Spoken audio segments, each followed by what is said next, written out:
Welcome to Metaphysical Soul Speak, the podcast. I'm your host, Elena Fox. Hey guys, I hope you're doing really well in this moment in time.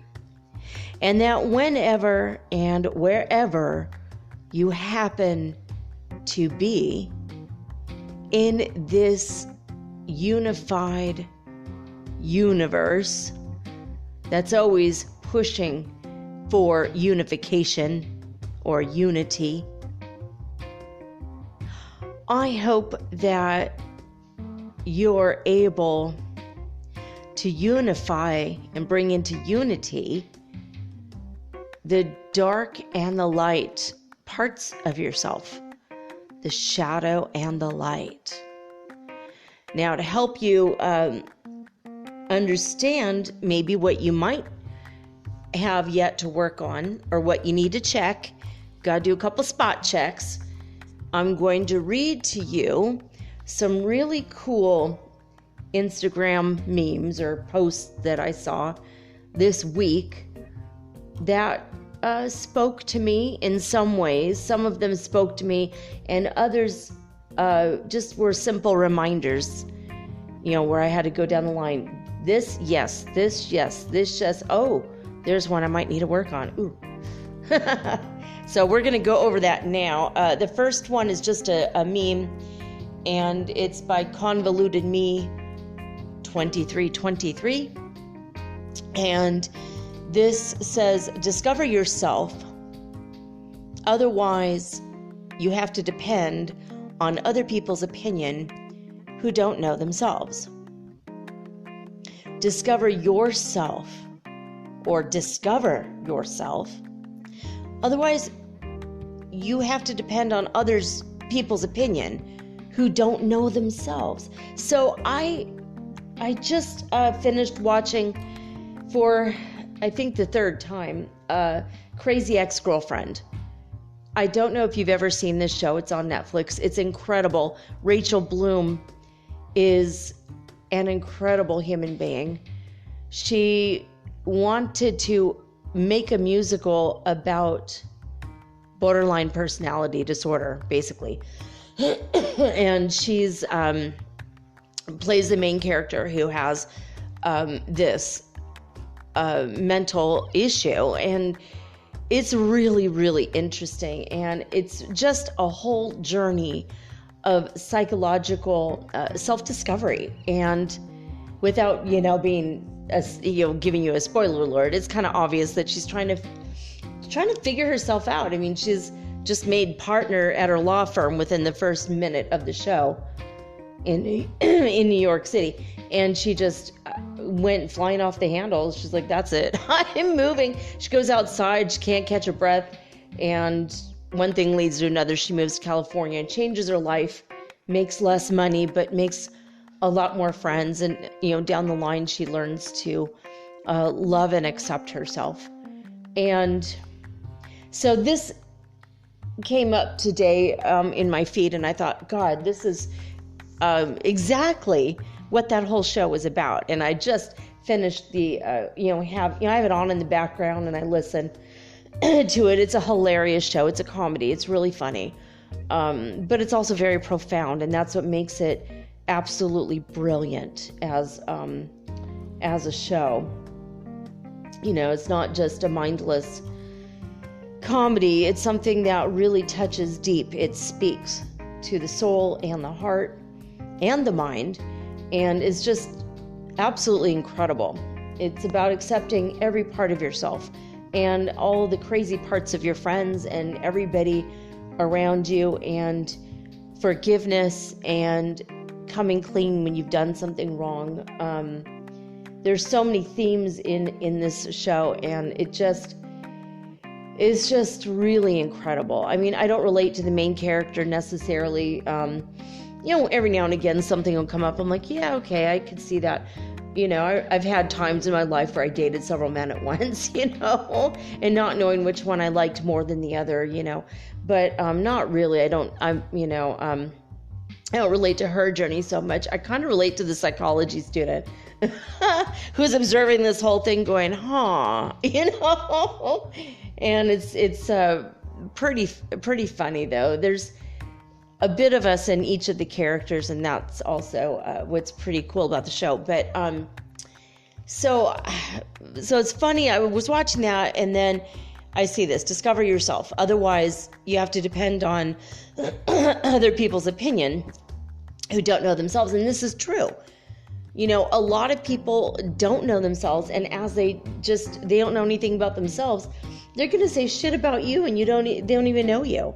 And these people could be strangers online that say, well, you obviously don't know anything about spirituality because blah, blah, blah. I've had people say this kind of stuff to me just randomly. Like, I'll make a statement and they don't agree with it because they don't know what I know, and they don't know what roads I've been down. They haven't been there with me, so they don't understand where I'm coming from, and they will read into what I say and take it totally the wrong way, or address it with a meaning that they assign to it because they don't know me and I wasn't clear in my words or whatever. And it doesn't bother me. I'm just like, oh my God, this person just doesn't know me, and they come on all unglued. How could you say that? That's not true. You don't know anything about, you need to learn how to meditate. It's like, oh God, I've been meditating since 1987, honey. So obviously you don't know me, but it's like funny, like their opinion of me, but so sometimes we'll get those kinds of situations where like, oh, that's like so funny and ridiculous. And we could see when someone's ego is showing. And what does it show us though about them? It shows us that they're not integrated. They're not coming from a place of love and compassion. There's a lot of fear going on there. They know that they themselves probably don't know how to meditate, or maybe they do, they haven't been doing it very long, or they haven't had any results from it, or whatever it is, and it's like, oh, well, all right, actually, you don't know me, and but good luck on your spiritual journey. That's usually what I say. Well, you don't know me or where I'm coming from at all, and you obviously didn't understand what I'm saying because I have different references than you. But hey, good luck on your spiritual journey. You're doing well. Everyone's good. Are you all right? I've actually asked people, are you all right? And then they go, actually, no, I've had this and that go on this week. I'm like, what? I'm going to send you prayers and love and light and Reiki, because it's like, shit, we all have things, and then we get sparked by things that irritate us or rub us the wrong way, and we have to say something. And it's actually kind of funny that there's like such a grand spiritual dialogue going on on the internet now. It's so interesting. It's interesting to me. I mean, I grew up in a time and in a place where nobody ever spoke about spirituality, ever. Now, religion, we wouldn't really talk about religion. We didn't really use the word love hardly at all. We didn't talk about our feelings. We kept everything bottled inside unless it was anger, because that was acceptable. And when we talked about our religion, it was more along the lines of, what shall we make for the church potluck this coming Sunday, because we don't want to look like fools in front of the other church people. And we know that so-and-so is going to make this dish and it's terrible, so we need to have something that people are going to want to eat. So we should probably come up with 2 dishes because no one's going to eat her crap. This is the only religious conversation we had, and it was in no way, in any way, shape, or form spiritual.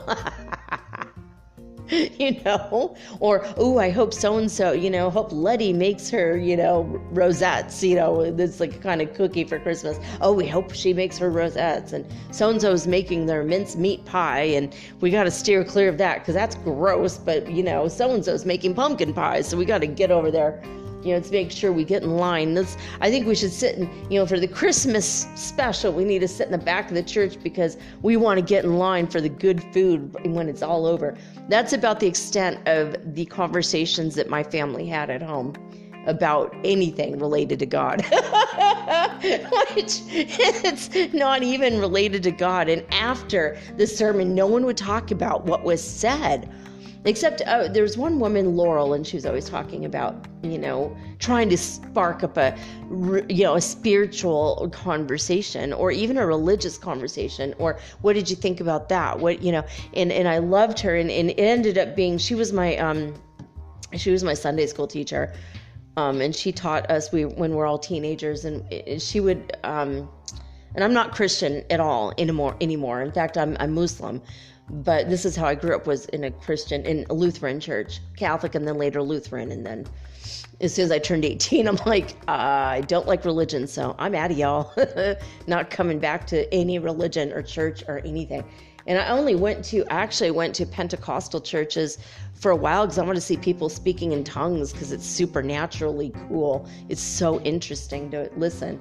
And some people are saying that they were speaking the angel language, which now I know to be light language, but I didn't know what entity was jumping in people's bodies. It was creepy and fun and spooky. It was like Halloween every Sunday, where this is their spirituality. And for me, it was entertainment. I was like, oh, if only I had popcorn to watch this, because it's so strange, And now here I am channeling beings from other dimensions and other time and place and spaces, and God himself comes through me, and I feel really humbled and grateful from all of this. But so I came from a place where nobody talked about anything, and so I recognize that most people on the planet they don't have the references I have. They don't, but maybe, you're getting this from even your family, your friends, the people the people you love, or the people you thought you knew, and then now they're judging you.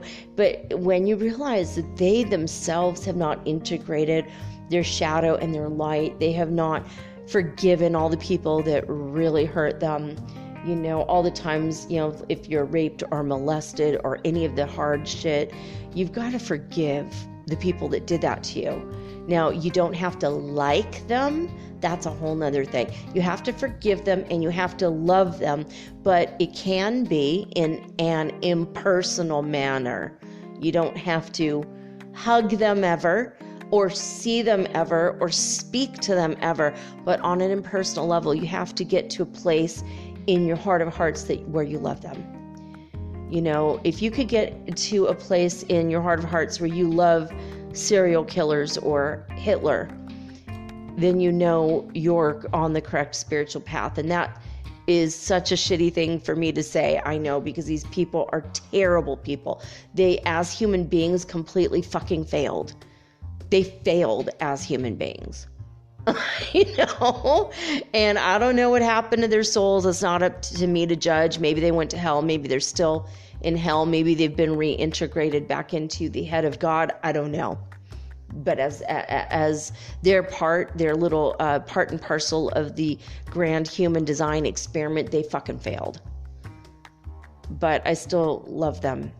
And I have compassion for them, and I forgive them for all of the shit they did, because it's not up to me to judge.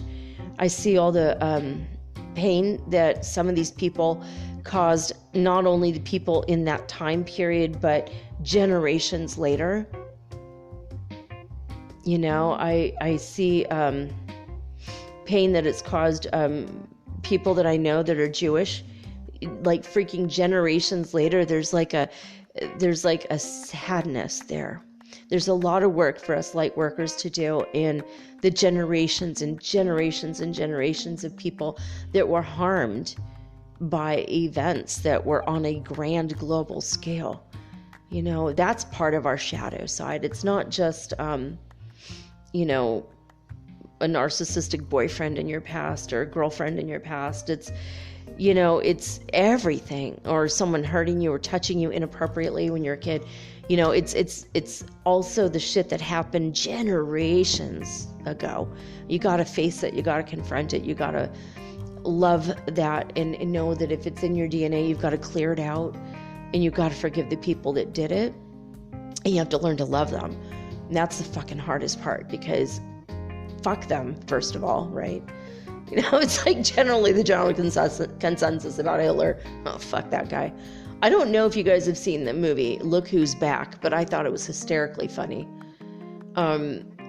Hitler comes back randomly, like beams down from a spaceship or something. We don't know how he gets there, and it doesn't show, but this show where he is plopped down into the middle of the 2000s, and he's trying to take over, and he's trying to talk crap about Jewish people still, and people are like laughing at him. They think he's hysterically funny. Like, dude, you need to calm down, man. Like, what the hell's wrong with you? Like, don't you love yourself? Don't you accept yourself? Like, people are like laughing at him. Like in the time that he was in, he made sense, but putting him in our context today, and we are much more enlightened than we used to be. And it's hysterically funny, because it's like, nobody would ever take this bozo seriously. If he was like beamed into the future and we saw him, we'd be like, what the hell's going on with that facial hair? Like, come on, dude. Like, read a GQ. Like, Queer Eye for the Straight Guy. You know what? You need to binge watch that shit before you leave the house again. Like, like we would just be like, what's wrong with your hairstyle? Like, come on, dude. Come on, dude. And if he complained about not getting into art school, so what? So what? Apply to another art school. What the hell's wrong with you? Wanting to kill 6 million people. Fuck off. Go down the street. Go to community college. Like, seriously? Like, that's how we would treat this guy right now. He was a failed art student, and his art was actually really beautiful, but they were assholes to him, and he didn't get into art school. Can you imagine if he had gotten into art school? He could have been a middle-of-the-road artist. He could have made an okay living doing that, but instead he became an evil dictator that ruined the fucking world. And generations and generations and generations of people. This is why I say to people, encourage artists in your life. Encourage them. I don't care if they're so shitty and you can't stand their art, and their art is just, it gives you a queasy feeling inside and you want to go home and barf. Don't tell them that. I'm very big on honesty except when it comes to people who are artists and musicians. A failed musician, Charles Manson. I mean, I've mentioned this a few times. It's just maybe somebody needs to hear this right now. So we just need to encourage it and hope for the best. Maybe the School of Hard Knocks will knock them in the correct direction, for their life. But we can't just be assholes to artists and people that are so sensitive. They might start another world war and kill 6 million people. I mean, you just never know. Someone might die on the other end of your harsh criticism of sensitive artistic type. I'm just saying. But okay. So, all right. I wanted to say this, though. I want to see where I'm at. Okay, 17 minutes in. All right. Sensei9, this is an Instagram account. I don't know anything about this person necessarily. In fact, I think I went to their their account, and I literally didn't gel energetically with anything this person had, except they have one post that is white and black, like a black line drawing on a white background. That's about the way the energy flows when you do Reiki. I think my Reiki flows a little different, but I've worked with Prime Creator to fine tune and adjust it, because I'm constantly putting energy into the 5th dimensional healing grid that surrounds Earth. And if you have not been connected to it and you want me to do it for you, I will. Write me at mermaidgirl888 on Instagram. I'll do it. It takes just a few, not even 2 minutes. But if you want to do it yourself, all you have to do is say out loud, hey, Prime Creator, I would like to be connected to the 5th dimensional healing grid that surrounds Earth right now. And then from that moment forward, anytime you need healing, just say, I need healing on my ear. I need healing on my leg. I need healing, and it'll just flow. Instant Reiki. Boom. I'm always putting energy into this 100% of my life. If I start to get sick or feel physically bad, I will cut my Reiki flow to the grid for a day or two. and then it never more than 72 hours, and then boom, I'm right back in it. Just for the record, I'm 100%.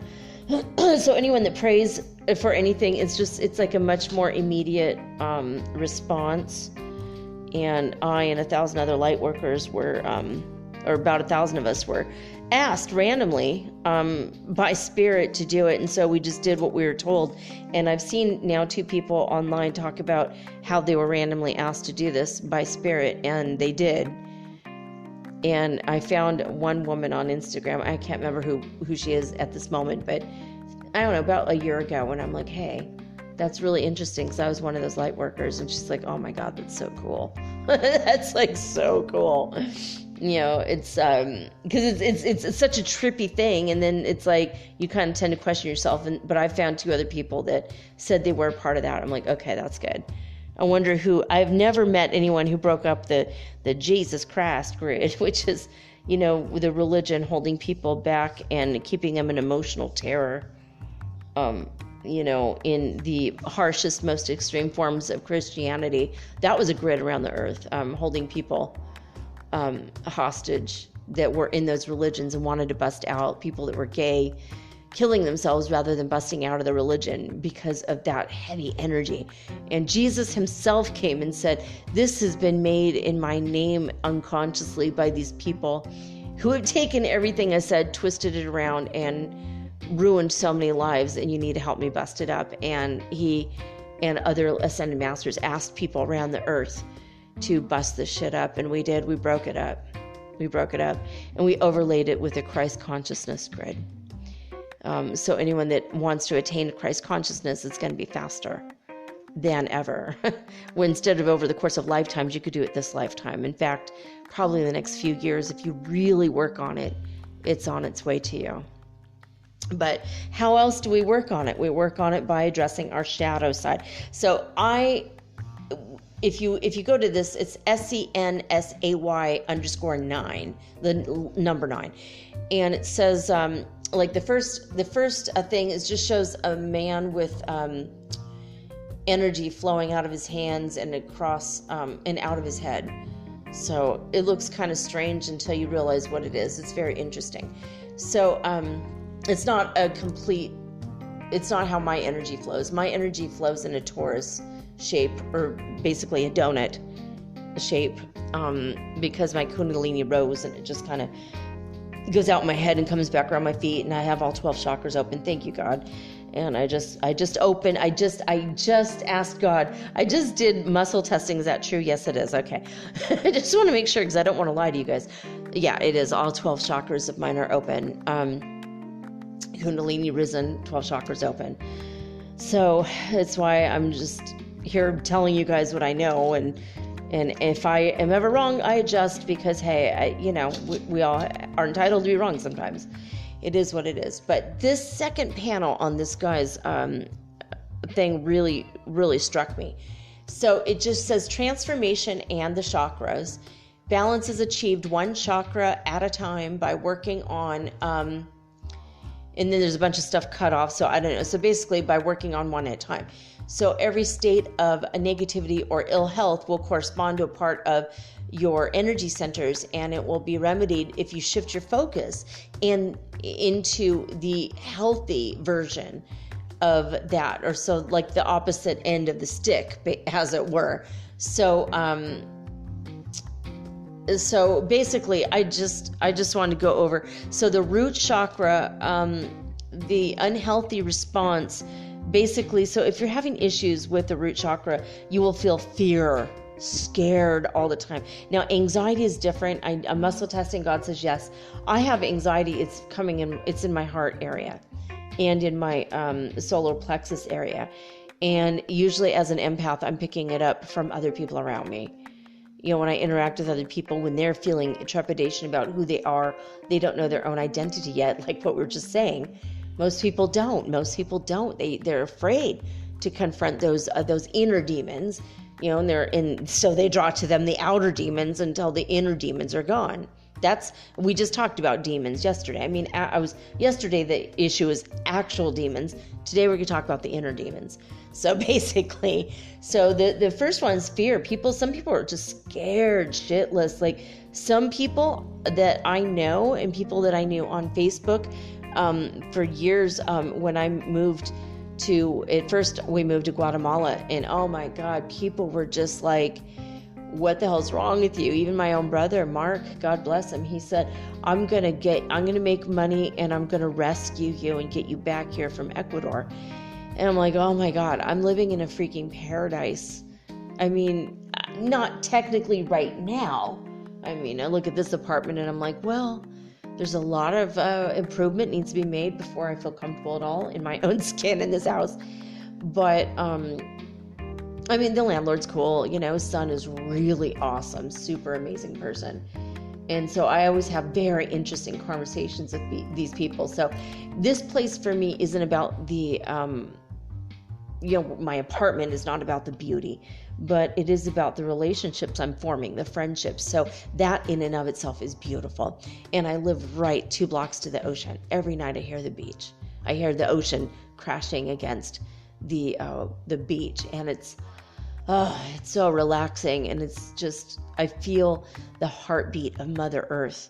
I'm literally living on the equator, the equidistant from the top and the bottom of the planet. I'm living in a state of harmony and balance here, and I'm right there next to the ocean, and it's like, I mean, to me, right now, at least, this is heaven. I do miss Los Angeles. I do miss San Francisco. These are places I've lived. I do miss the States. I even miss Detroit. God, I love Detroit, but I'm here right now and I'm helping people, just walking through the grocery store today even. I know I'm like picking up people's fears. I'm even feeling it now. I'm like, oh shit, I forgot to clean that out before I jumped on. When I clear everyone else's stuff away from me, then I see what's left, for myself. So if you're an empath, you might want to do that first. But if you're feeling fear, you need to flip that switch, baby, and turn that into action. So if you're afraid to do something, just do it. Listen to the Nike slogan, just do it. If you are feeling isolation, that affects your second chakra. If you are, now we're all in isolation just because of the whole freaking COVID crap, right? The global pandemic that's going on. But I think when I saw this, I'm like, I live alone a lot. Like I live alone. I live with my cat. Technically not alone because I got my kitten with me, my beautiful queen. They call full-grown cats queen.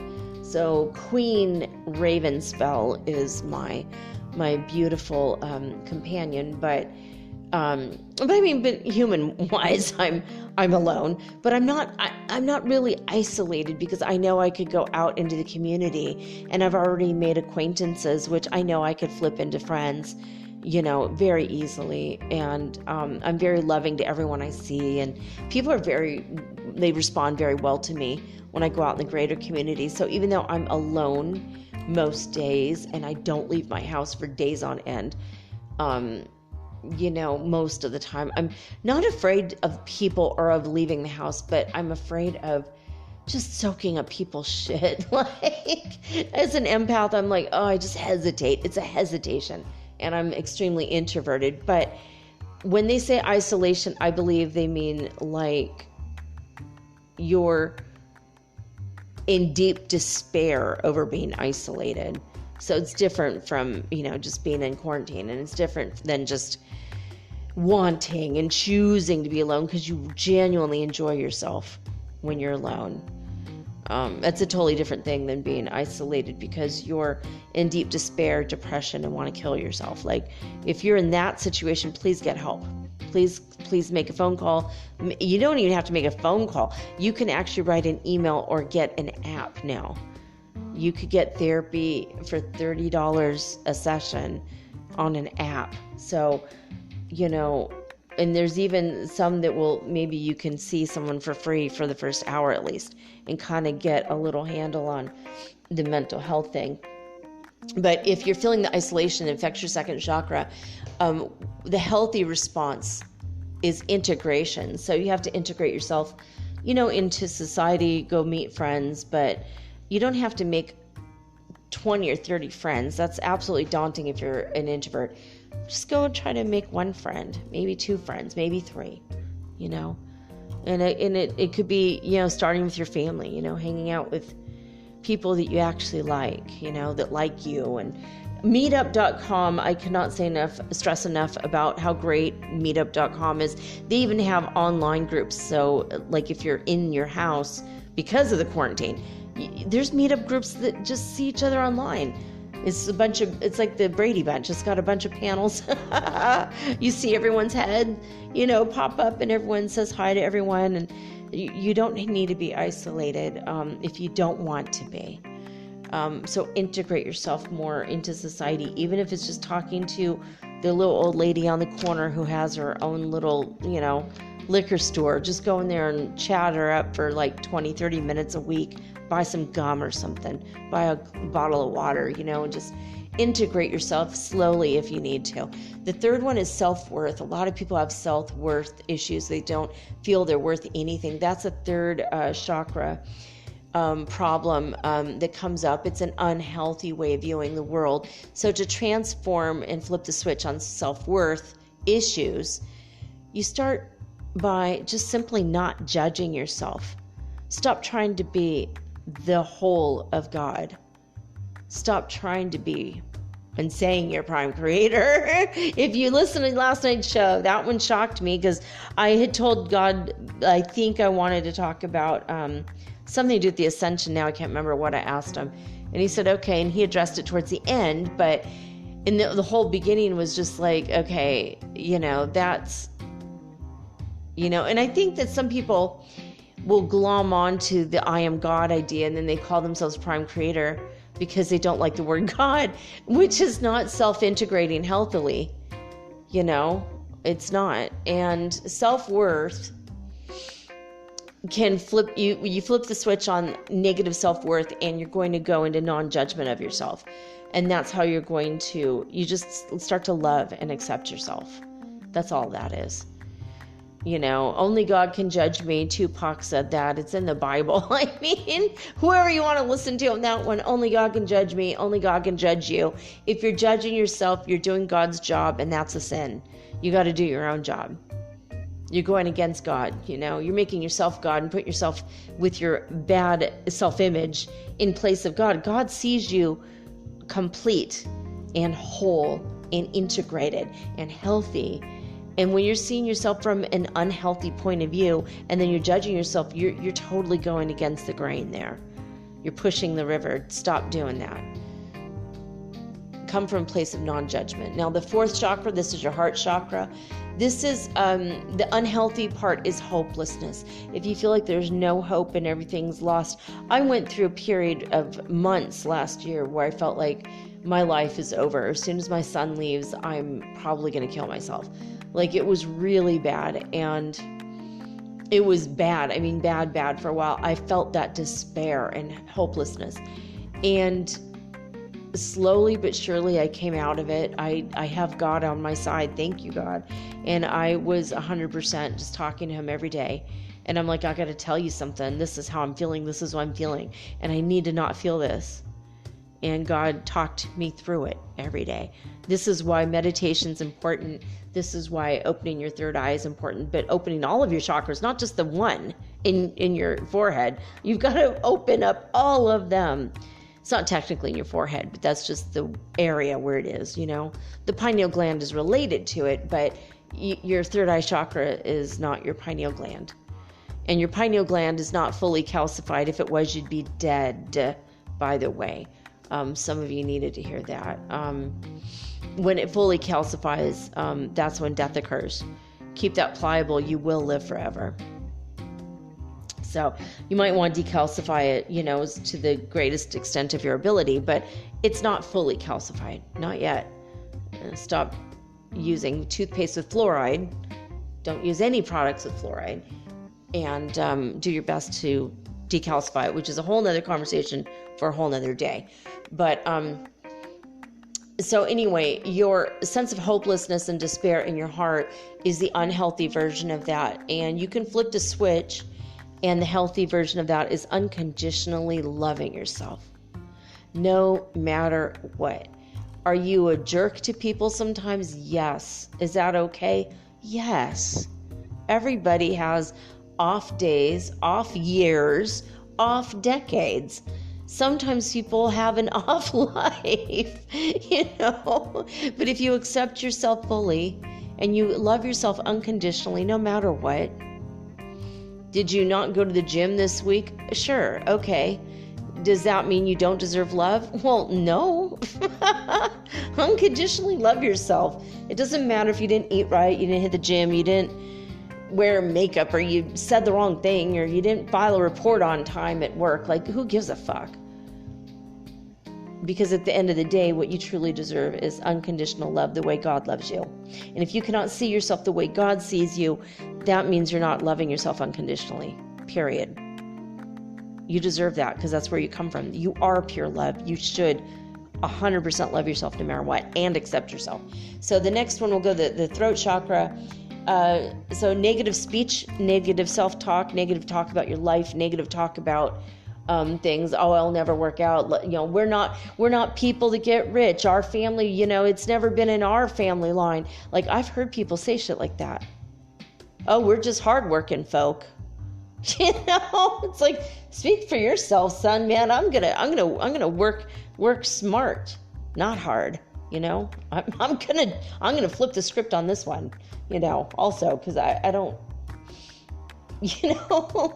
I don't need to work 60 hours a week and barely scrape by. This is bullshit. A lot of people do that. So negative self-talk, I don't like my thighs. My butt always looks big no matter what jeans I'm wearing. The bullshit that we say to ourselves. Stop. Just stop all that negative self-talk. And how do you flip the switch? Obviously, positive self-talk. I love my body. My body's incredible. My body birthed two beautiful human beings. I brought two gorgeous human beings into the world. And when I say gorgeous human beings, I don't mean their looks, although they are gorgeous physically. I mean their hearts. Like, God, they're just beautiful people. I mean, they both want justice in the world. They're both politically active, and they always are marching and signing petitions and having conversations and correcting people that say racist shit. Both of my kids are incredible human beings. I'm so grateful for them. So humbled that I got to birth those kids. And if I have to get a couple stretch marks and my hips are a little bit bigger and my stomach is a little bit bigger because I brought these wonderful people into the world, then fuck, so be it. I mean, I've got a goddess body. I mean, I brought people from the other side, man. I am a portal to fucking heaven, man. So I did that. It was hard too. My God, I had to raise those kids alone. Giving birth was no fucking picnic, but I did it. And so I honor and love my body. And I feel love and compassion for the things that my body has had to go through. Breaking my leg, breaking my ankle, like those, going through surgery, that was hard. That was really hard. And in my body, I'm still able to walk. Thank you, God. I'm grateful. I love my body. I love myself. These are the things you need to say. Positive self-talk. Depression. This is a mental thing as well. And it could be from any chakra, I believe. But depression, this is like your third eye. If you're depressed and you can't see a future for yourself, you don't have claircognizance, you don't have your clairsentience, you can't feel the future, where you're headed, what you're going, and you don't see connections in your world, and you're unable to see the 222s and the 777s and all the signs in the sky and the birds of the air and the animals showing up in your field and all the things, it's time to come out of that depression by using creativity, and also seeing as a mental health professional. I'm not going to lie. Sometimes we have things that come up in our bodies hormonally, or maybe our diet is crappy and that's making us depressed and we don't even know it. Like, did you know that some foods can actually trigger hormonal responses that make us feel depressed? So you need to get everything checked, for sure, for real, if you're suffering depression. But creativity will pull you out of it. Expressive arts therapy is incredible as a way of healing. Make a painting, draw your depression, draw the thing that is the ugliest thing in your life. It could be abstract. It doesn't have to be exactly what happened, but you just draw something horrible and ugly and go take it out in the middle of a very safe place and you can burn it, like a parking lot. On a very non-windy day, you could just burn that shit and then bury the ashes in the ground and thank the earth for helping you heal. I mean, seriously. And anger, if your crown chakra is blocked, the unhealthy thing that comes up there with your crown chakra is anger. Flip that switch to just accept everything the way it is. Does sex slavery happen? Is the world really shitty sometimes? Yes. Unfortunately, yes. What can you do about it today? Are you going to rescue all the slaves today? No, you can't do that, right? If you can, fucking do it. But if you cannot do it, vote correctly. Sign the petitions. You can raise your awareness, but you don't have to focus on it constantly. Just do your part. March when there's a march. Protest when there's a protest. Sign your name to the petition. Speak up where you can. And maybe teach people in your community how to keep their children safe from this shit. Like, keep them far, far, far away from CPS, because that's a sex slavery ring organization. And it's been, and I'm not just, this is not a conspiracy theory, this is just a conspiracy period, because it has been uncovered in Detroit and California and a number of places. I'm not saying anything that's not already been in the news. The actual news, not on the weird fucking websites that, like, what? This isn't even a news site. I mean, actual news, like, LA Times, San Francisco Chronicle, like New York Times, actual news. So, anyway, flip that switch, honey. Accept yourself 100%. So, with acceptance and using creativity, I mean, draw, paint, I don't care if you're good. Who's going to see it but you? It doesn't matter. But positive speech about yourself, positive self-talk, unconditional love, non-judgment of yourself and others. It's not up to you. It's not your job to judge other people. I'm a Virgo, and I mean, if anyone in this zodiac, and all the zodiac, the Virgos, we're the judgmental bitches in the corner going, look at those shoes. They just don't match that purse. Like, who gives a shit? We just like to complain. It's all. I know. I've gone through decades of trying to get myself into a non-judgmental space, and I think I've gotten there for the most part. I still, it comes up every now and again, but non-judgment, integration of all your shadow and your light sides, integration back into society to the extent of your ability, and taking action, just taking action. That's the biggest way to get rid of fear, honestly. Anyway, there you have it. It's only 2 posts, but I really wanted to go over these because I thought they were very, very interesting. I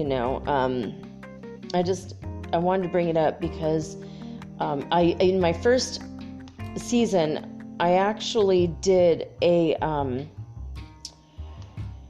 I did a series of episodes on how to open your 12 chakras, because you have 5. The people tend to freaking forget, but there's 7 in the body and then 5 outside the body. And once you open the 5 outside the body, woo, baby, it's a whole nother ball game. You become multidimensional for sure.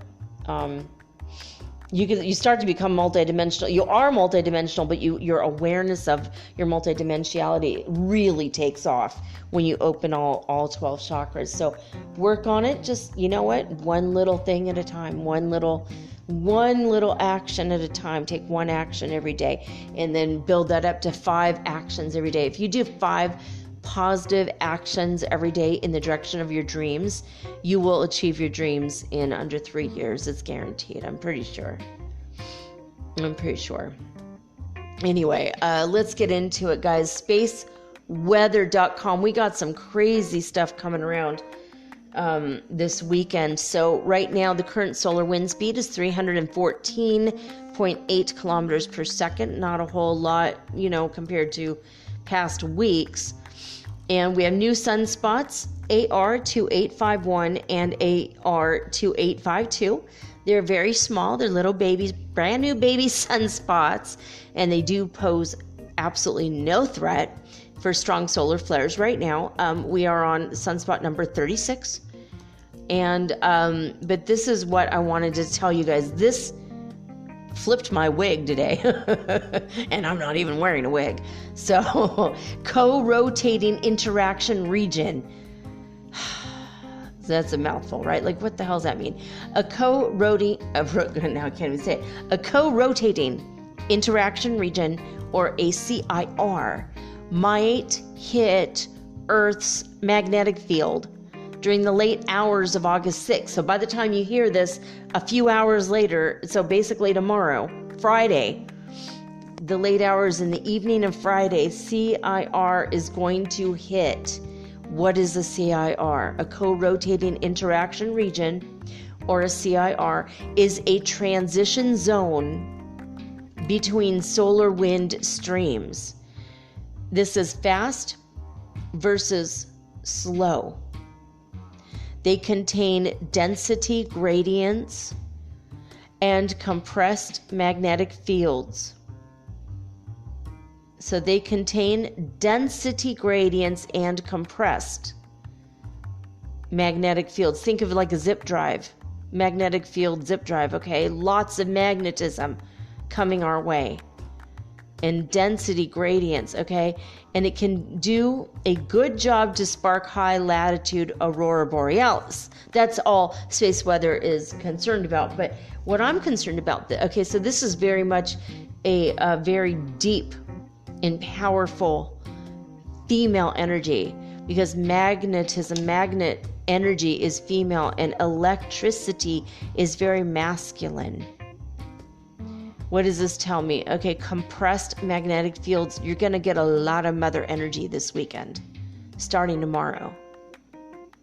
Density gradients. I don't know. I feel like we're going to become less dense physically when this hits. And I feel like on Monday, we're going to be completely different people. I don't know why. I just feel it. I don't know if you guys are feeling it. And Sunday is the Lionsgate portal. So, it's just so perfect. It's coming. It's coming. I don't know what to say about it other than we don't really know what's going to happen, but it's my gut instinct. A lot of mother energy coming our way, and God saying yes. When I do muscle testing, that's true. So we'll see, though. We'll see what happens. I mean, hey, I could be wrong. It's possible, obviously.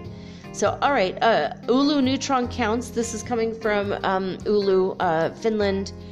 They talk about when they measure the neutrons in the space radiation hitting us, going through our bodies at, almost light speed, I suppose, and changing our DNA in itty-bitty increments at a time. We're at a high level, and it has gone down by 0.1% in the past 48 hours. So we're at 7.9% of the complete space age average. That's the Oulu neutron counts. It's basically cosmic radiation. We are being bombarded, but less than yesterday. So hey. Now, solar wind is flowing from the coronal holes in the sun, 2 of them. It will be reaching Earth on the 7th and the 8th. Now, remember, 2 days ago, they said on the 6th. Now, this is new news, which means tomorrow and the next day, boom, boom, boom, rapid fire, cosmic radiation and solar winds, right? Mostly solar winds.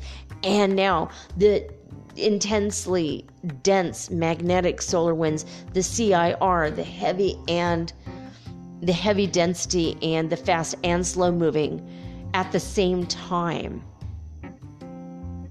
It's going to be quite interesting.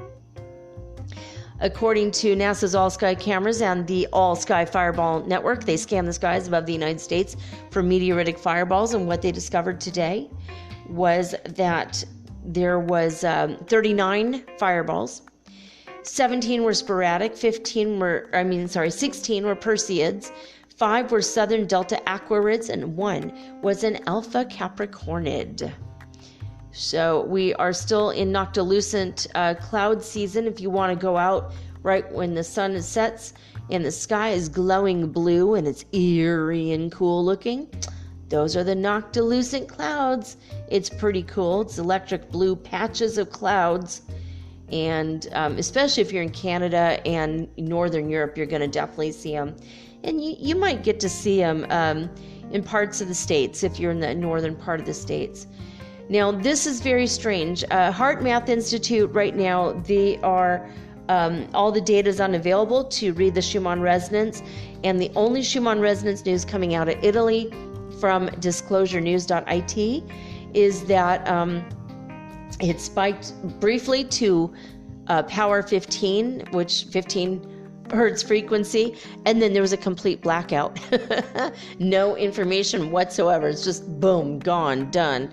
There is no information. So it went to 15, and now we don't even know what's going on because the machines just aren't working. Not only in Italy, but around the world. All of it, like space, weather, and heart math, they're just done. They're donezo right now. So, oh well. We will talk about it tomorrow. Hopefully it'll come back. All right, speaking of coming back, I'm going to take a quick break. And when I come back, we are going to resume with, I believe, doing a channeling. And I'm going to channel the Arcturian Council of 9. That's what Prime Creator said would be a good channeling for tonight. So there you have it. And I'm going to be right back right after this itty bitty musical ditty.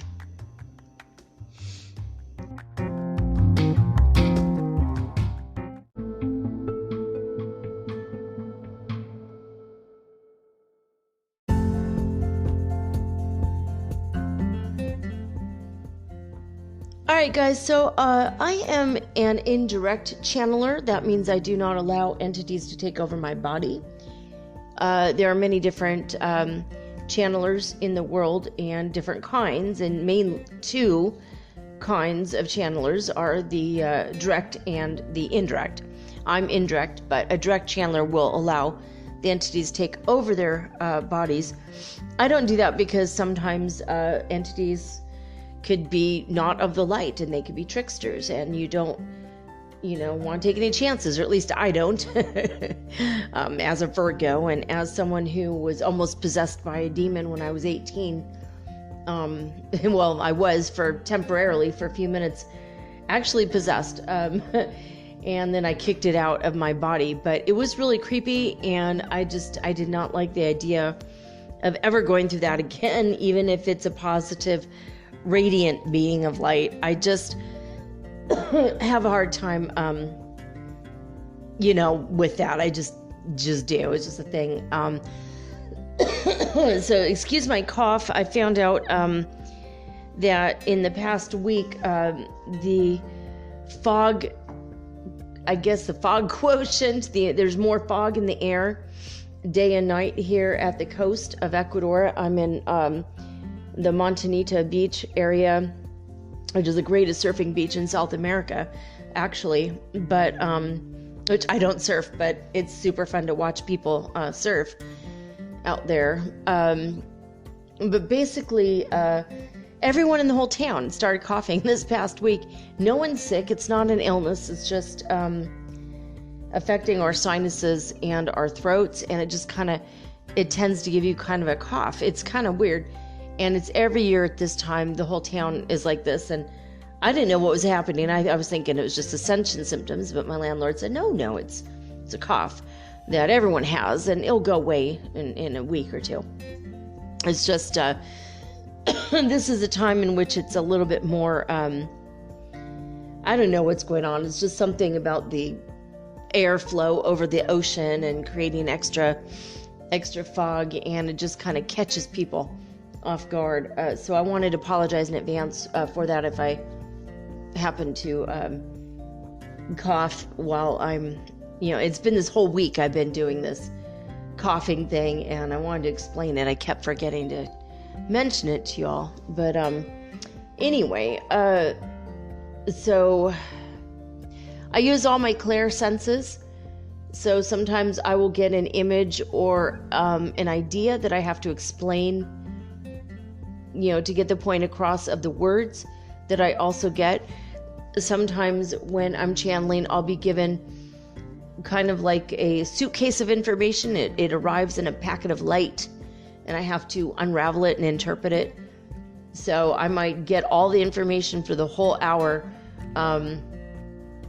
within 30 seconds to a minute, and then all of a sudden, that's it. I have the whole message. Now I've got to slowly but surely go through it. And then if I get caught up and not totally understanding a word or something, or a phrase, or what they're trying to say, I will stop and I'll let you guys know that it's me talking, not the Arcturian Council, and I'll ask them a question, and I'll use muscle testing.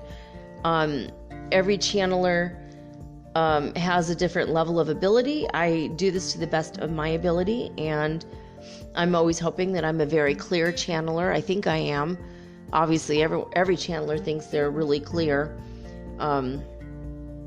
So I just do the best that I can. So if something doesn't sound right, or it doesn't, sit well with you, you could just let it go, because maybe I'm interpreting it wrong, or maybe I said a word wrong and changed the whole meaning of the sentence or whatever. It's just one of those things. We do the very best we can.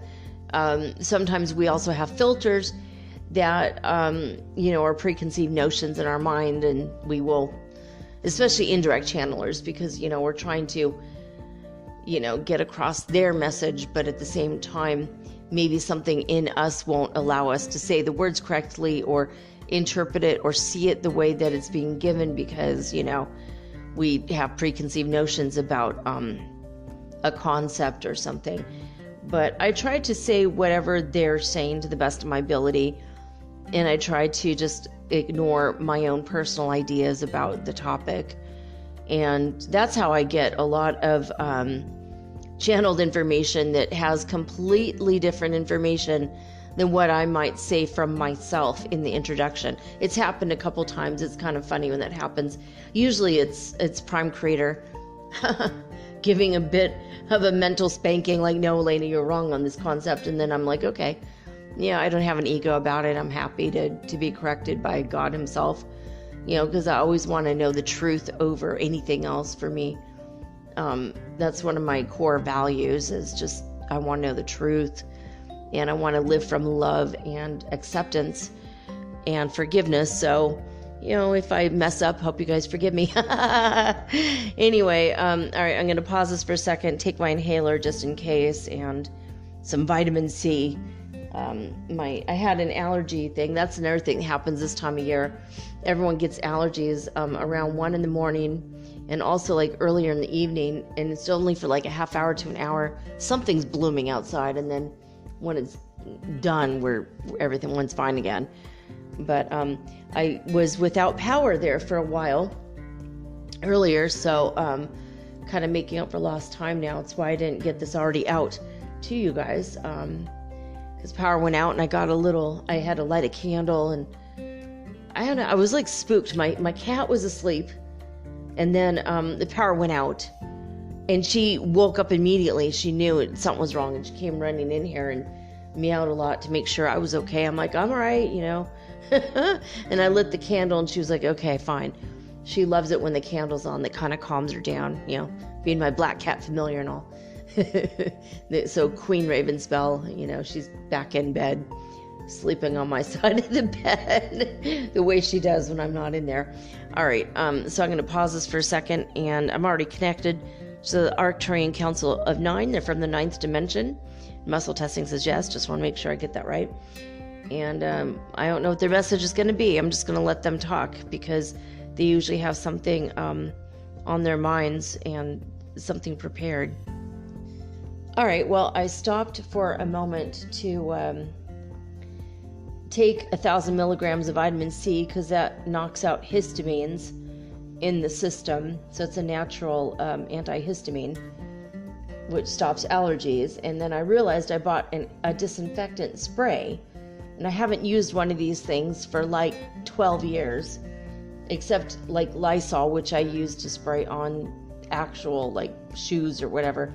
When my son would come home with wet shoes, we didn't want them to mold, but for as far as like an aerosol to spray in the room, I haven't done that in 12 years.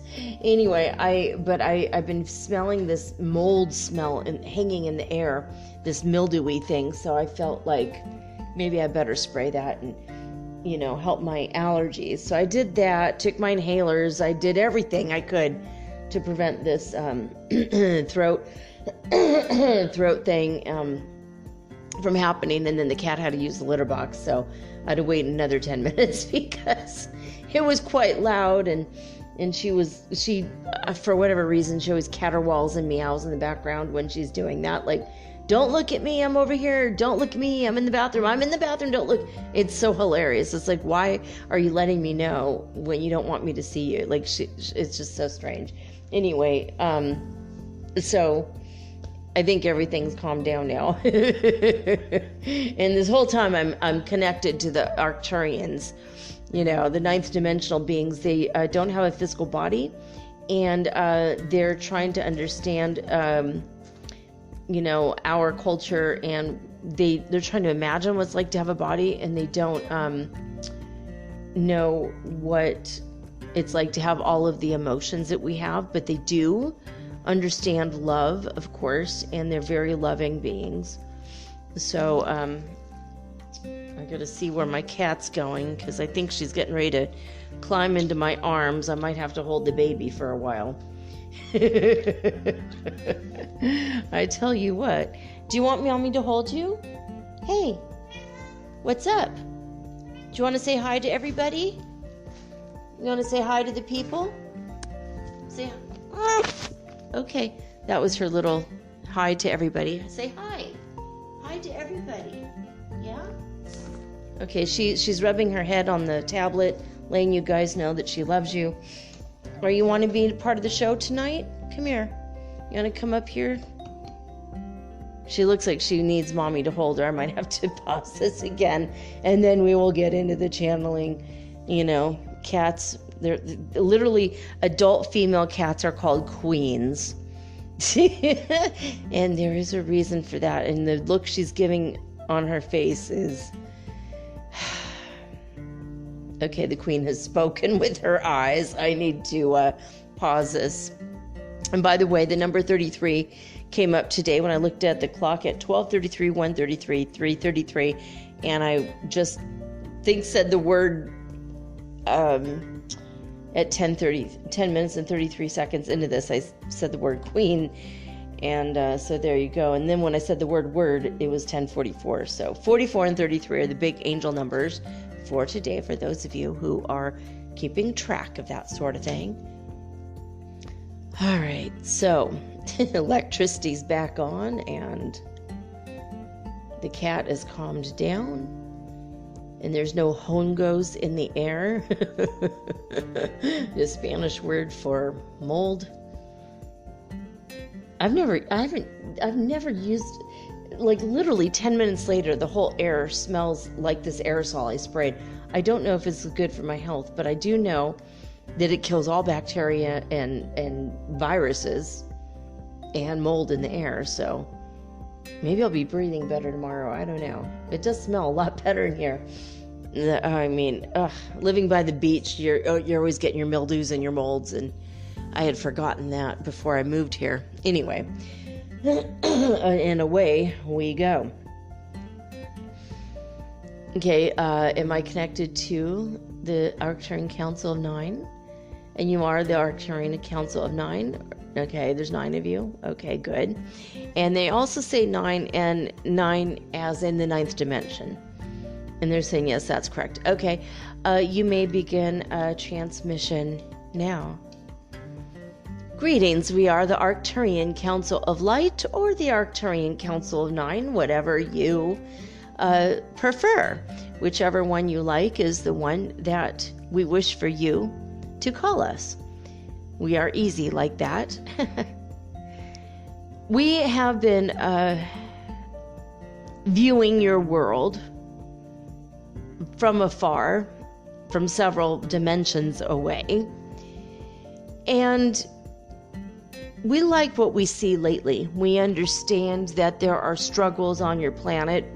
We understand that there are other light beings helping you.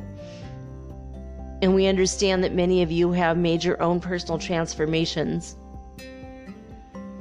in which your own personal worlds have shifted and changed to include, they're saying albeit, but I didn't catch the word before that, guys. Many of your worlds have shifted and changed to include almost everything of a positive nature, and you have disincluded or disembarked from your friend ships.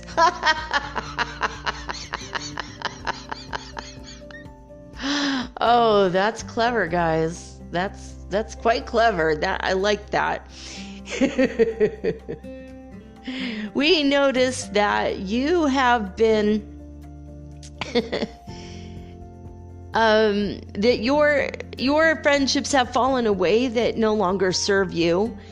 When you have outgrown your friends, we've noticed that your energy goes up by leaps and bounds when the dead weight falls away.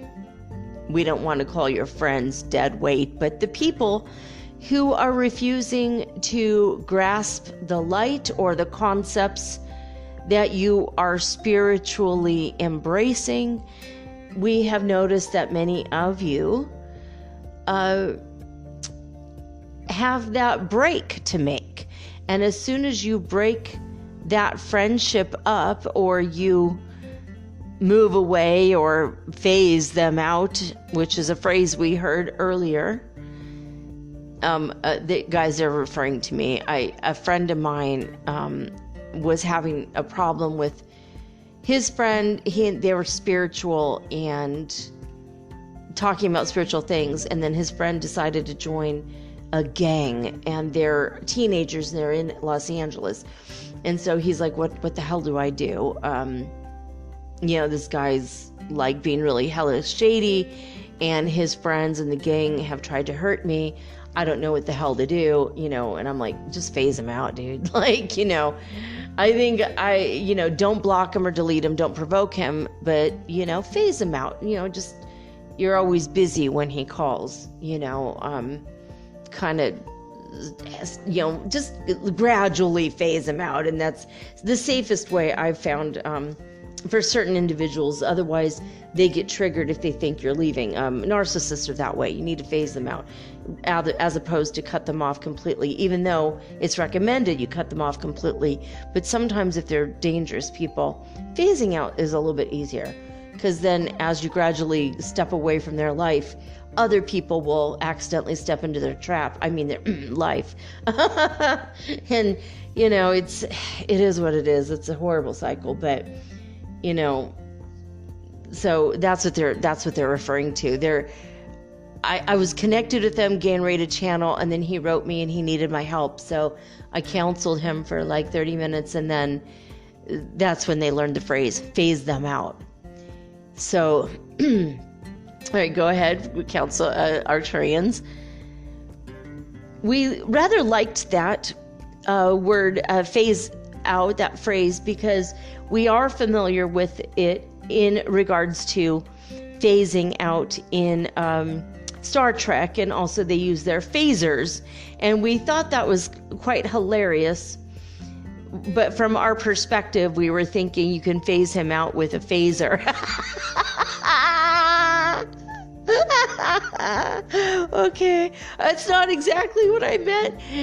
Okay, we are quite thrilled to understand you now. We were actually getting a little concerned, and we thought you were joking, and now we understand. So we are happy to understand this new earth phrase for us.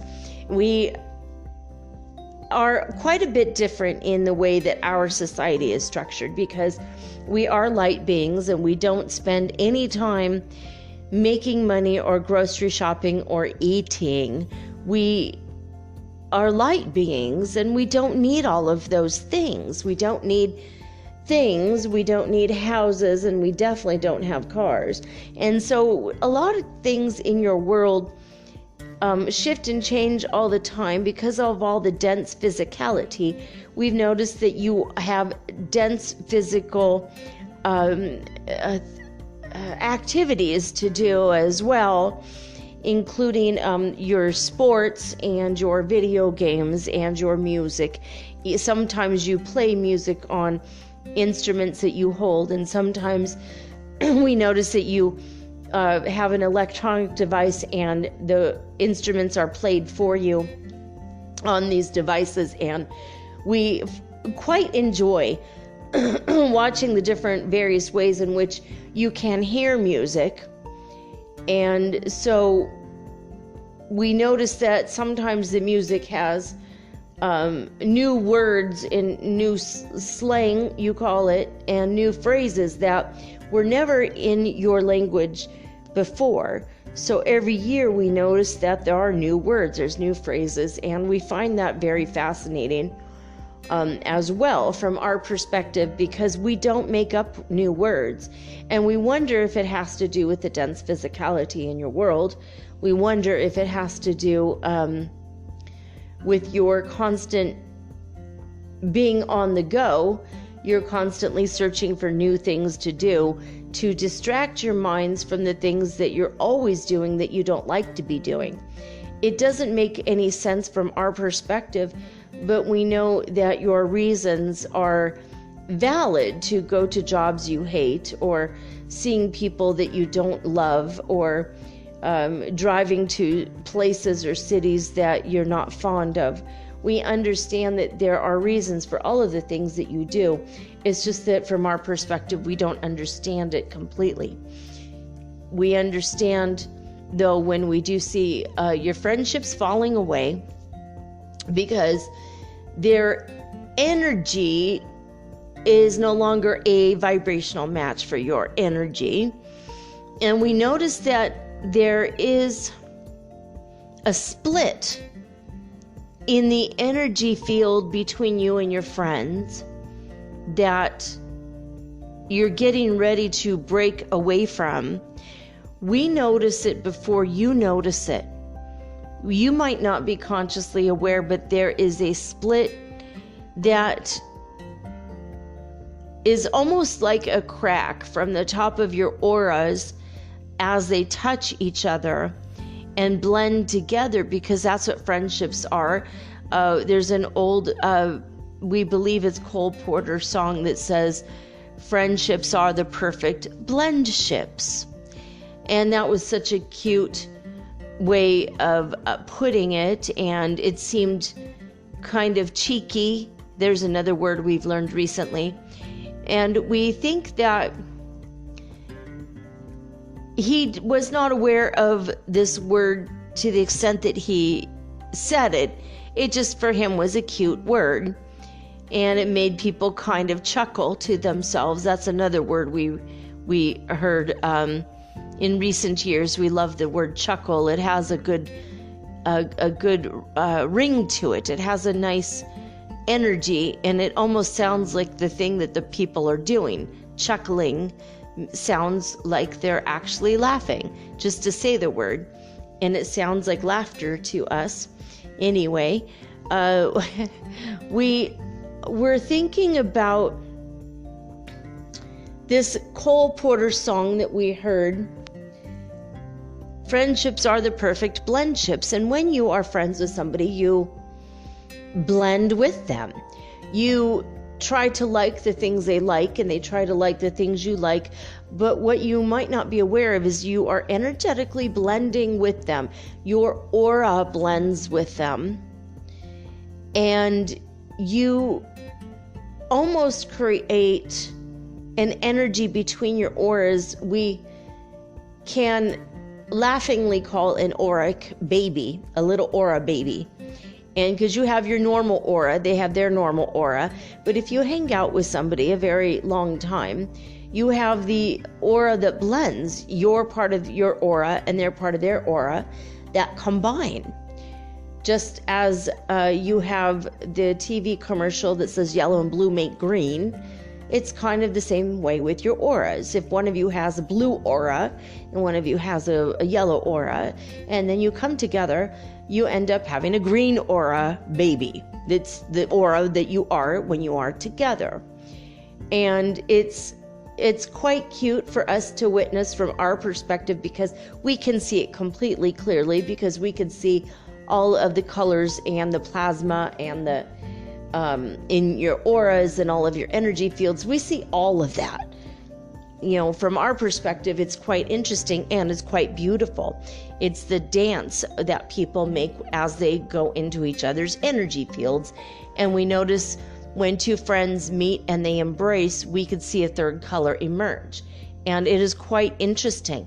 And we notice that when people are what you call frenemies, that you like each other but you don't like each other, usually you each have a different aura that when they come in contact, they make a color that's muddied or ugly. To our view, it's not a clear image. It's, if you have a yellow aura and a red aura, and you get together, you combine and make an orange aura, and that all blends perfectly. It's like a pretty little rainbow.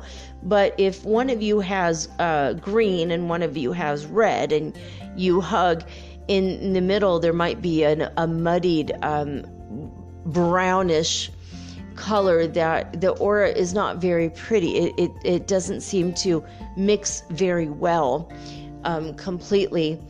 And especially if one person is always thinking about the lower base things from the lower first chakra, and then the heart person is thinking only about love and loftier things, and they don't think about sexuality, and they don't worry about any of the lower vibrational things, and the vibrations don't match.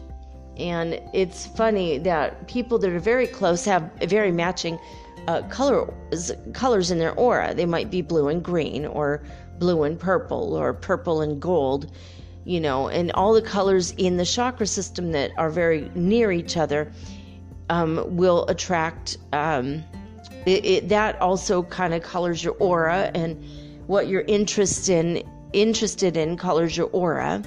So but red can also be health. So if, say, you're very much into working out, you have a very strong, powerful red aura when you're working out. And your auras change all the time. So say your aura is always red and you're always working out, and then you have all your friends where you're working out, but then you go to your spiritual group on the weekend, your aura is no longer red. It goes to maybe purple or white or blue, and then you will blend more with those people. But you adjust and tune your energy, and this all happens automatically and you're not consciously aware of it. But we find it very interesting when people are frenemies, how the auras will somewhat blend, and then they will start to repel each other. Like they will want to, it looks like they want to blend, but they just don't. Like the colors don't mix, and it looks like maybe like like if there's a green and a red aura, and people have completely different missions for that day.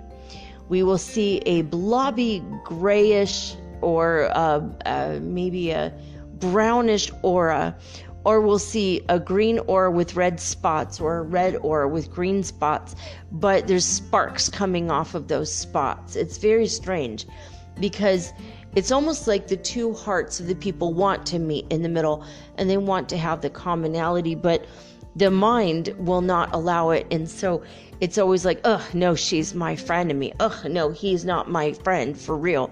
And oh, he's my rival. And we see it and we find it kind of funny from our perspective, because we see how obvious it is that you should not know each other. You should never talk to each other if you're going to create such friction. And it's just like friction to us from our perspective. We see the lights coming off in every direction. It's almost like your 4th of July fireworks. We see this.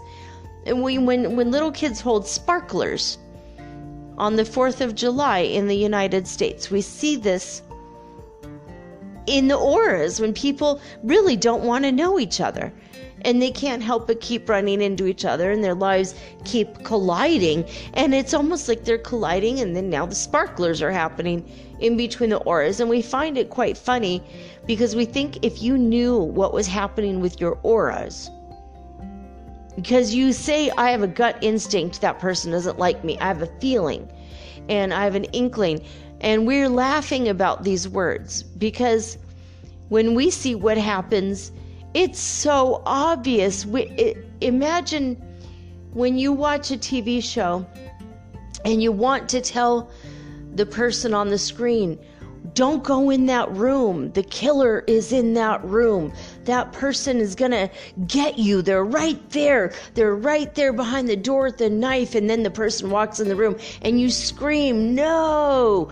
And you know it's a movie. You know it's already been recorded and it's not real. But some of you have a great deal of fun yelling at the screen anyway. You think it's hilarious. Like, come on. And you might be in the room with your family or your friends or maybe one other person, and you both are yelling at the screen, and we find that hilarious too, but we know you're just having a great time. And we love to watch the energy of when you're having a great time with somebody you really care about. But for us, it's like our TV to watch your auras collide with each other. And when we see those sparklers, we are sitting together catching our breath, even though we don't actually breathe or have breath. But we almost, it's the equivalent of us gasping, catching our breath and clutching our chest. And we're saying, no, don't collide your aura with her aura. No, his aura is going to upset your aura. Oh no. And imagine us doing that every time we see you walking near somebody who is going to rub you the wrong way. And they don't touch you. They say that person rubbed me the wrong way. That's another funny thing we hear from Earth. Rubs me the wrong way. Yeah, I don't like him. He rubs me the wrong way. But what's funny is when people say that, no one's ever touching them. No one is being rubbed. There is no rubbing. But what happens is your auras bump up against each other and they get rubbed the wrong way because they're sparking like a sparkler, and you don't like each other. There's friction, and the friction causes a disharmony in the vibration of your aura, and then it reflects back to your body, and it reflects back to your chakras, and you get a little sick. You have a bad interaction with somebody and you say, I think I need to go home. I need to go lay down. I don't feel so well. My head hurts. My stomach hurts. I don't know what's wrong, but I need to lay down. I'm not right. Something's not right. And usually it's because you bumped doors with somebody who rubbed you the wrong way and sparklers went off. And we find it very funny because you don't see it. How could you see it? You can't see into the higher dimensions just yet. Now, eventually you will when you hit the 5th dimension. When you guys are in the 5th dimension, you're going to see these things happen. But to us, it's all a mystery that why can't you feel it? It seems like it must feel quite uncomfortable. And it's very interesting. Your world is the most fascinating world we have ever come across. Because of things like this. You have it in your language, what's happening, but you never think. When you blend with somebody and you're very good friends with them, it is a blend ship. Your auras seem to make an aura baby, and you love and you nurture and you coddle that little baby, and you both become different people when you are together. and you make each other better in those moments. And then you might come together with somebody else and you have another aura baby with them, and we notice that maybe your aura will completely change around somebody else, but to a completely different color, because the activity with that person is different. And yet you have this harmony and this beauty when it is your friends or your family members. Now, some of you do have the problem with the sparkler energy in your auras with your families as well. But when you're really happy and really enjoying yourself, we understand, because we see your aura change and shift, and the colors are so vibrant and beautiful and harmonious together. And when they're not, when it's a frenemy, you wish you were friends, but the enemy part keeps coming out. We see that. And when you absolutely are enemies and you can't stand each other, we see that too. And friendships are really the perfect blend-ships. And yes, people do rub you the wrong way. And it's funny to us that this is in your music, this is in your language, this is in your day-to-day interactions with one another. And not once have you stopped to think, how is this applying to the concept of my aura versus their aura? Because your auras extend very far, 2 to 3 feet from your body if you're not trying to grow your aura. But some of you have quite large auras, because when you meditate and you protect yourself with white light, sometimes your auras become quite golden and very vibrant and beautiful. And sometimes you have your closer aura to your body that's multiple colors. And sometimes you have a higher octave, higher vibrational part to your aura where it becomes very bright, like gold, and like a golden white light, or almost just like the metal gold on your world. And we see this, and it's quite beautiful. And we also notice something else that's interesting that you might find fascinating the way we do, is when we see a person, we won't say you because we don't know, what your aura individually looks like. We just notice it in people, but we don't know who's who because we're just looking at the colors. Because that's what was our more recent study that we're considering. And sometimes we'll see someone with a big, beautiful golden aura that extends up to 30 feet in every direction. So their aura might be 60 feet across. And it's not the denser auras that most people say when they say, I can see your aura, I'm an aura reader, or the cameras that take the pictures of the auras. These are auras that are more ethereal, more refined, and in a higher dimension. But we see the whole picture from at least the 9th dimension down. And so we see a much grander picture. And some of you have a very big golden aura when you're meditating, when you're spiritual. The more clear, the more clear that you get with, the more clear that you're getting with your spiritual road, with your spirituality, and the more dross you clear out, the more of the negative stuff in your shadow side. Once you clear all that out, your aura in the upper realms grows and grows and grows. And we see how somebody can be sitting alone in their house meditating, and their aura grows so much that it affects everybody on the block. And we do see that some people who are not of the light, that are not very high vibrational beings, we see them hightailing it out of there. We love that phrase, hightailing it out of there. And people say that, oh, he hightailed it out of there. And as far as we know, we've never seen a human with a tail. So we think that's quite funny too. Hightailing it. Like they not only have a tail, but they put it so high up in the air as they're running. We love this image because it's never true, because humans don't have tails. And I think that we think that you are comparing humans to cats or dogs that maybe if they hightail it, they put their tails in the air and run really fast. But we also notice that animals don't do this. Their tails, when they're scared, are between their legs. So we don't know what this means, hightail it out of there. But we do notice, we see people running as fast as they can. Other words we notice are scrambling, which is what you also do with eggs, scrambling out of there. And then we also hear the phrase a lot, we love playing with your language. We love the colorfulness of your language. So it's quite funny for us. It's a hobby that we have, at least in our little group. We find it very funny to look at your earth phrases and try to understand them. Sometimes we don't understand them, and so we get confused. They scrambled away. They scrambled out of there. And we got confused about that one. We understand it means leave quickly, but we don't understand, because to scramble an egg, you're not throwing the egg away quickly. So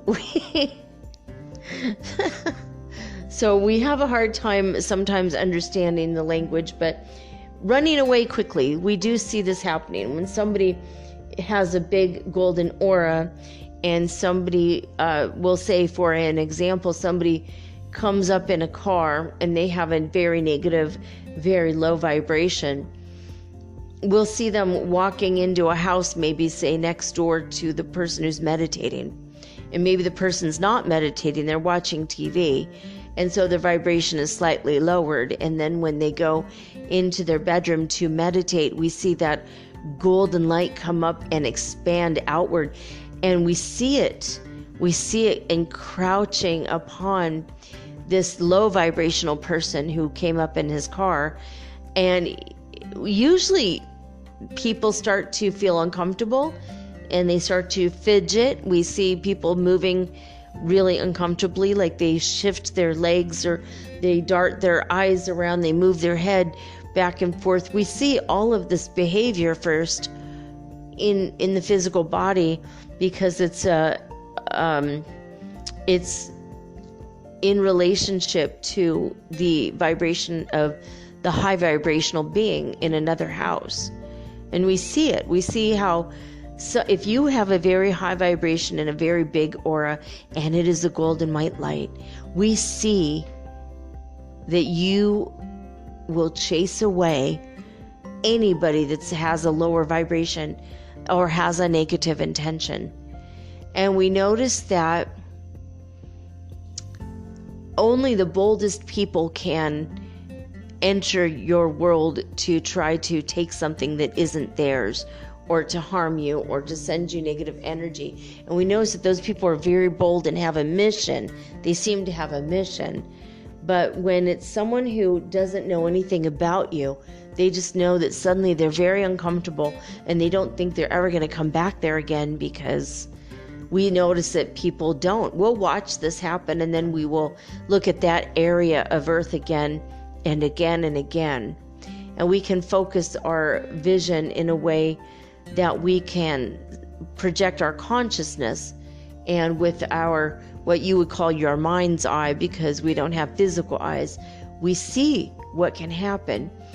And we'll watch this, and we'll see people drive around the block because they don't want to park, or they might feel confused because their vibration is so low and the person has a big, huge glowing aura, and they are pushing people away. And we'll watch as a car slows down and getting ready to turn into the driveway of that house where they're going to visit, and then they all of a sudden look confused, and then they take off very fast in their car.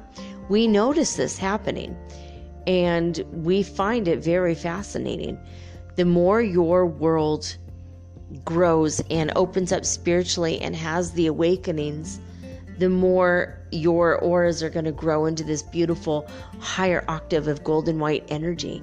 And the more that happens, the more that the people who have a very negative vibration are going to either have to stay away from the best neighborhoods, vibrationally speaking, or they're going to have to succumb to that energy.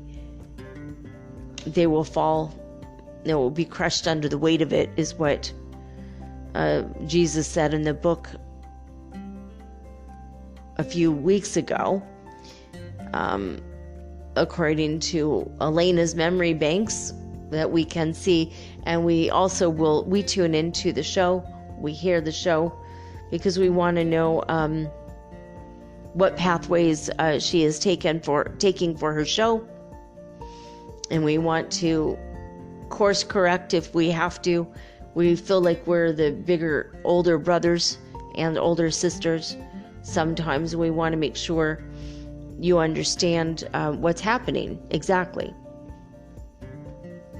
with your shift in awareness and in vibration. And so this is why we're bringing up the auras tonight. We wanted you to understand exactly what is happening in your world and in your aura and in your spirit body and even in your emotional body. Have you ever been around somebody who made you very uncomfortable? Whether you're the one that wanted to hightail it out of there because their energy was either too high vibration for you, and it might give you a headache because you're not matching the love energy, or maybe their energy was the opposite and it was very dark and negative and very dense, and it felt like it was dragging you down, like maybe you were suddenly robbed from your high vibrations. And sometimes you start to feel dense and heavy, and that makes you quite sleepy, and sometimes that happens as well. So we want you to try this week and forevermore to be aware of how people rub your aura when their aura touches your aura.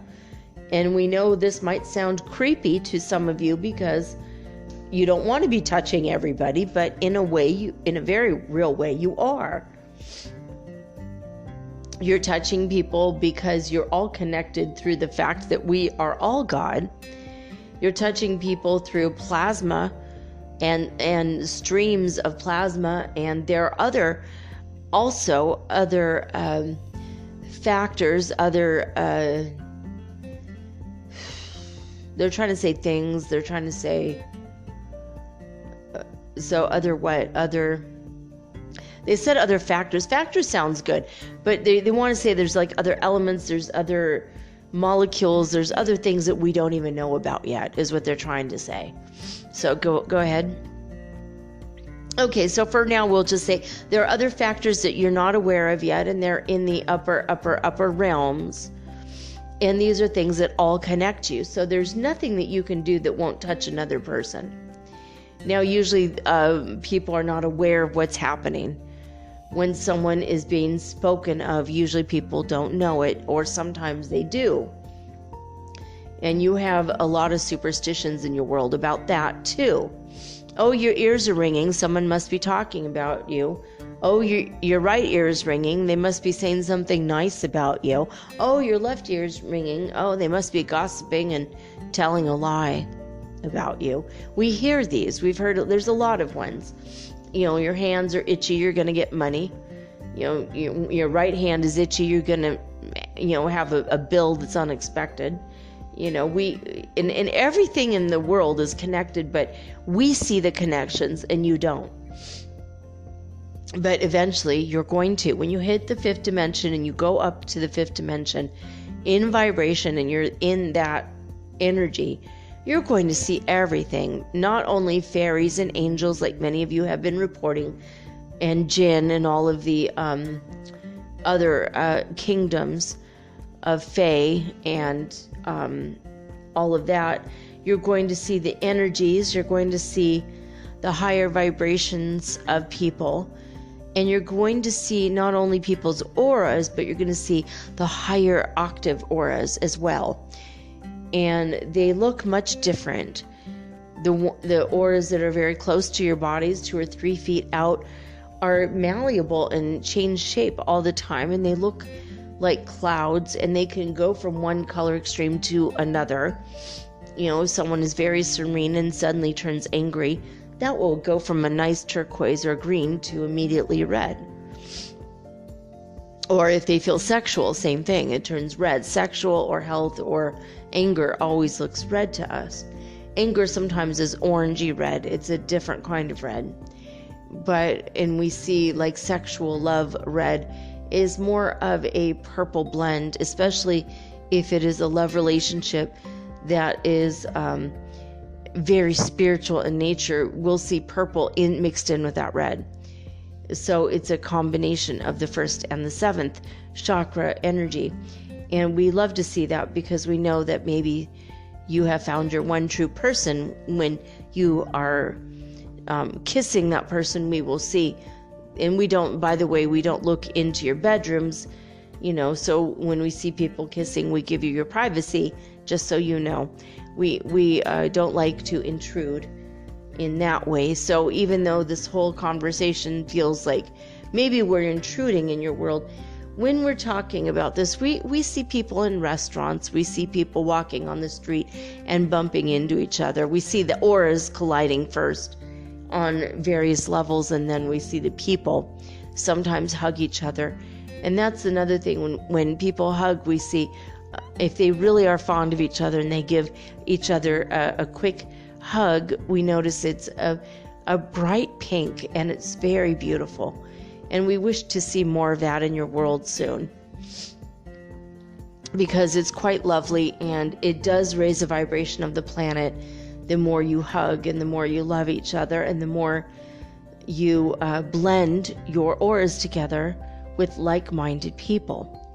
So anytime you find yourself thinking about somebody that you don't like and you consider them a frenemy, or they rub you the wrong way, consider our words and realize that maybe you should steer clear from them and don't allow their aura to touch your aura, because it might just create sparks and affect you for the rest of the day. So that is our greatest message for you today. We hope that you found it quite interesting. We love you. We continue to send you healing energy, but we also imagine all of you whole. That's something that has been coming up. We see this in Elena's subconscious mind already, from earlier today as a topic of a conversation. So we want you to imagine yourselves as whole, but if you ever need healing energy, be willing to receive it. We did say this on Daniel Scranton's channel from yesterday, and we told him that as well, so go check his one out, his channeling out, because all of the messages that we give to all of the people on Earth that receive our messages, they all blend together quite nicely. In fact, it is a nice blend ship. We are very happy to be in communication with your world. We are thrilled that we can communicate through telepathic and channeling means. And we are very, very happy that we have come aboard this friendship. We are the Arcturian Council, and we have been delighted to connect with you today. We send all of our love and all of our help in every possible way, every possible day. And that's it, guys. End transmission. I don't know if you've noticed this energy. I just saw it's 50-55 into this. So there it is. 55 is another message for you. If you're looking at the angel numbers. I don't know if you hear, there's like something moving around inside my freezer, which is, I know, impossible. And it makes noises, but it's making a lot more noises right now than usual. So is there a fairy folk or an angel in here? Fairy folk. Oh, hi. It's the fairies. They're here. Hi, guys. They're telling me that they're hitting up against the fridge to get my attention. Oh, I'm sorry. I didn't pay attention to you earlier. They said they liked my pretty fire I had. I like it too. It was very nice. Earlier, when the power went out, I lit a candle and the wick had split into 3, and it created like a little flower. When I lit the fire, the 3-pronged, it went in 3 different directions and made a 3-pronged, almost like a little fire flower. And then it grew to a very big size flame. And I asked a question, am I going to meet my twin flame? And if so, if I'm going to meet him or hear from him soon, I said maybe in the next 3 weeks, if not 3 months, but let's ask for 3 weeks, make the flame get bigger. And it got like 7 inches tall. So I hope that that's true. I mean, he could always change his mind, of course, but it made me happy for a moment, like, wow. And then in the flame itself, I saw a turquoise energy that I don't normally see. And now the fairies tell me, yes, that was me. I wanted to say hi. Well, hi. And then I saw a purple energy, and there's another fairy saying, yes, that was me. Okay. And I saw a kind of a fuchsia magenta red energy, and that was you. Hi. So those are the colors of I just looked, 5252. For those of you keeping track of angel numbers. So I do have 3 fairies in here. Do I have more? Just 3. Hi, guys. I'm so happy to meet you. Oh, and they just gave me a hug. Oh, I feel like I just got the chills. Woo. Woo, woo, woo. I love you guys. Well, we're at the end of our show almost. So do you guys have a quick message? We're just happy about the work that you're doing. And we wanted to say, keep up the good work to everybody who is raising the vibrations of the planet. We see it. We are showing up to more and more humans and more of the archangels incarnate. We are showing up. We wanted to let you know we're showing up because we want to reward you for your good, hard work. This is your good behavior reward, as it were. And we wanted to let you know that many of you are seeing our bright lights in the form of dots in your room, or you'll see a streak of light move really fast. That's us. We are in a different realm than you, but we like to try our best to show up so you could see us and you believe. We wish for you to believe in us and know we're here because we are here and we believe in you. And we are the Faeries of Light, and we wanted to let you know that. Aw, thank you, Faeries of Light. I love you guys. and I'm just feeling all kinds of love for these little fairies. Thank you. I will ask you to channel some night for us. Yes, we will love that, they're saying. Oh, I'm so happy. Okay. Oh, maybe next week. They're like, yes. They said, well, we'll try to have something prepared. Oh, we would love that. We would love to hear from the fairy kingdom. Thank you. Okay. All right. Well, there you guys have it. I love when people show up randomly. When beings show up randomly to say hi. It's pretty cool. So there you have it. I mean, welcome to my world. It's always been like this, and I'm really grateful for it. Anyway, that's it. I don't know what else to say. I did go shopping today, and I bought this coconut oil, and it's mixed with a couple things that somehow keeps it in a liquid form, which is very strange. But it's mixed with something else, and it's supposedly to put on your skin to make your skin, when your skin's dry. And I put it in my hair, and it got rid of the frizzies in my hair. Another fun fact from living at the beach I didn't think about. I'm like, why is my hair so frizzy? This is so weird. Well, a coconut oil. So that's a tip for some of you that might have, your hair might be frizzy. Just, put a little coconut oil in your hands, and it will soak into your hair, especially if it's dry, and it won't be frizzy anymore. So I wanted to mention that. Has nothing to do with metaphysics, but or anything spiritual at all. But it was a fun thing that I discovered today, and probably you already know it. But argan oil is always the one I looked for, but I couldn't find argan oil on its own today. So this one was it was like, I don't know. This company just made it for dry hands. It's vitamin E and coconut oil, and I thought that was actually quite nice that I ran into this randomly. I never saw it before. It's the first time.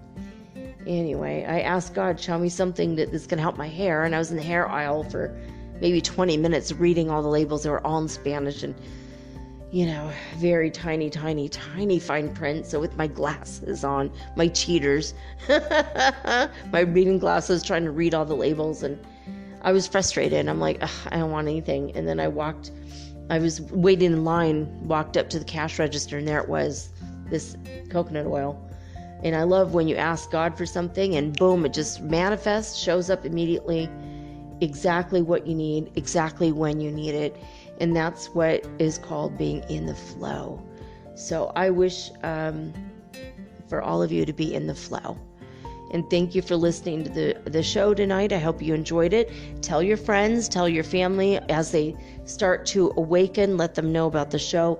This is going to help them. They could go back to season 1 and do the basics. If you're new, you can go back. I did workshops, how to open your chakras. What do they mean? What do we do to work on them? I've done a lot of different things that will help you. I did an episode on Kundalini and a lot of the basic stuff that beginners need to know. So just wanted to let you know that it's all still available. Another thing I wanted to mention is I am available for readings now. I somehow my energy shifted. Now I'm able to get into it really quick. So if you would like me to channel a prime creator for you, or your holy guardian angel, or your higher self, if you have any pressing, burning questions you would like to ask, just tell me. Just direct message me at mermaidgirl888 on Instagram, or you can contact me, Elena Fox Starks, on Facebook. Elena is spelled Alanna, and then Fox, just like the animal, Fox. And my last name, my second last name, Starks, Starks, like a star in the sky, KS, or of course like Iron Man, but with an S at the end. So Elena Fox Starks, and you can just write me and we could talk about it. I can channel relatives for you that have passed on, and sometimes celebrities will show up if you want to talk to Robin Williams. Sometimes he's available. Art Bell has talked to me a couple times. Although it seems like they're very busy. I haven't heard from them in a while. But, we could always ask, before, if you want to talk to someone like that. It's fun. It's fun to do. I could do oracle card readings, tarot card readings, all of that. So just let me know if you want a reading. Anyway, that's it. I'm signing off, baby. I'll be back tomorrow. But right now I'm signing off with peace and joy and the high vibes of the holy fifth dimension. Until next time, guys, peace.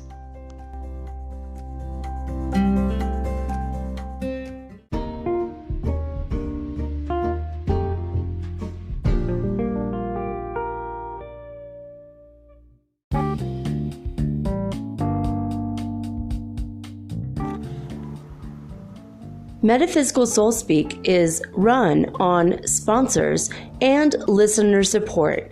This means listeners like you. If you are so inclined to support my efforts and my little podcast, please visit me at anchor.fm/metaphysical and pledge an amount of your choosing today. Thank you.